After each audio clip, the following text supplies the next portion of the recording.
Hey, this is Ramon. The channel is Alpha 4. Please like, please subscribe, please comment down below. Please share this video if you enjoy it, and let's get into it. Hey, so it's been a while since I've done one of these. Also gained a little bit of weight. So I know I promised you guys some videos on Epictetus. That's not what this is. I've actually been reading Augustine, St. Augustine. And reading is kind of the wrong word. I've listened to an audiobook. As you know, I lost basically 130 some videos, and that device is gone. So a lot of the Quran stuff is just gone. And to be honest, I don't really feel like going through all that again.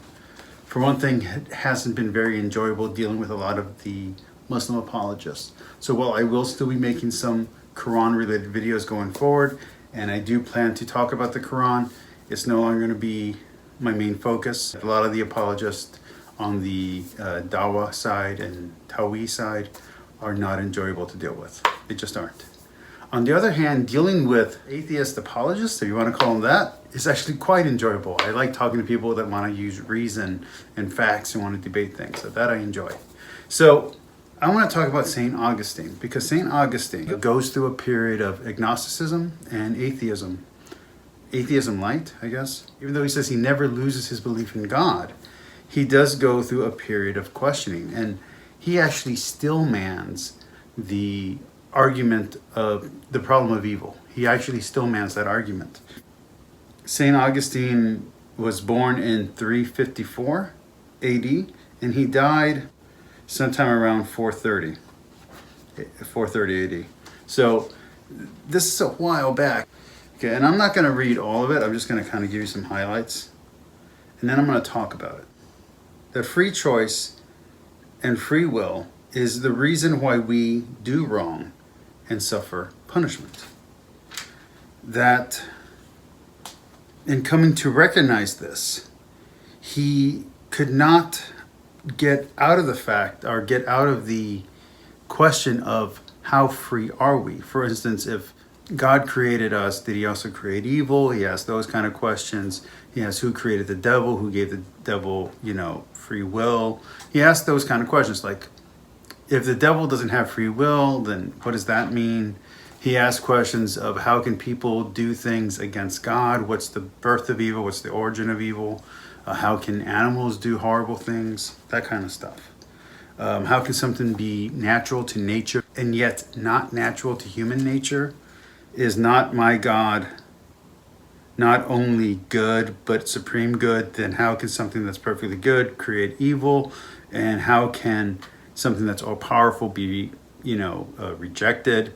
These are the kind of questions that he asked. And again, these are the kind of questions you see on a lot of atheist channels, and they think they're being very clever and very novel, and they aren't. You cannot be unwillingly compelled for anything. Your will is not greater than your power. It should be greater only if you were greater than yourself.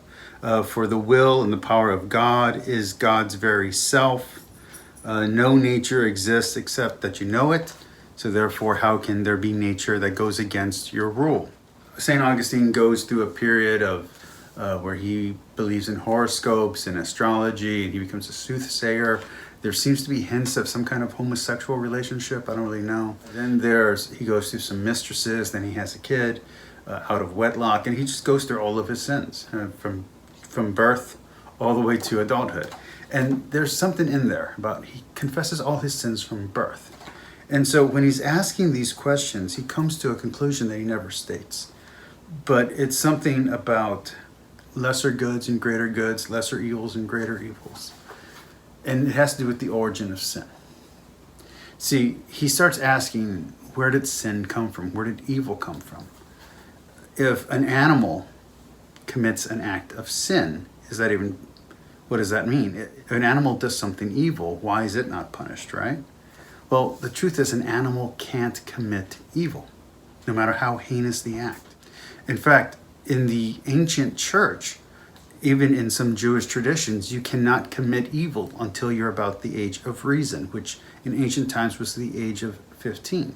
Nothing that you do before that can be held against you. All those kind of laws come from this kind of tradition, where reason has to be there for a crime to be considered a crime. If you don't know what you're doing is wrong, it's not a crime, it's something else. So if an animal kills another animal, it's not a murder. But if a human kills another human, it is a murder. Do you see? Because you have to have the reason, the understanding to know that the thing that you're doing is wrong and willfully do it. Only a truly sentient being has the ability to willfully go against its own nature. Not unwillfully. You can get an animal to unwillfully go against its nature. You can condition it. But only a human, only a sentient being can willfully go against its own nature. That is a huge deal, and that's not a small thing. So if we were to meet an alien species and it had true sentience, then that species would be capable of sin. On the other hand, a dog is not capable of sin. No matter how smart that dog gets, unless its level of cognitive self-awareness and ability grew to the state of human reasoning, it just wouldn't be there. Now, what about dolphins or elephants? Could they commit a sin? Not as far as we know. Is it possible? Maybe. But an animal would have to reach the ability to reason and then keep that ability to reason. So for instance, if a human being lacks the capacity to understand right from wrong, morally speaking, it is not held liable for its actions. The person has to have the ability to reason. In Eastern Orthodoxy, it's actually called becoming human. You have to actually become human. You're not just born human. You're born with the capacity to become human or the capacity to become an animal. And you have to grow into it. So I think this is a very cool and interesting thought process. I was very shocked to find it in Augustine, as a lot of Calvinist and Reformed Baptists, I guess, Reformed evangelicals believe that he's like the first Calvinist. He's not. He's very Catholic, especially when you get later in the book. But his thoughts in his early chapters sound very Calvinistic. It isn't until you get to the free will stuff that you start to really see the Catholic influence in his thought process, and to see him struggle with the same questions many of us struggle with today.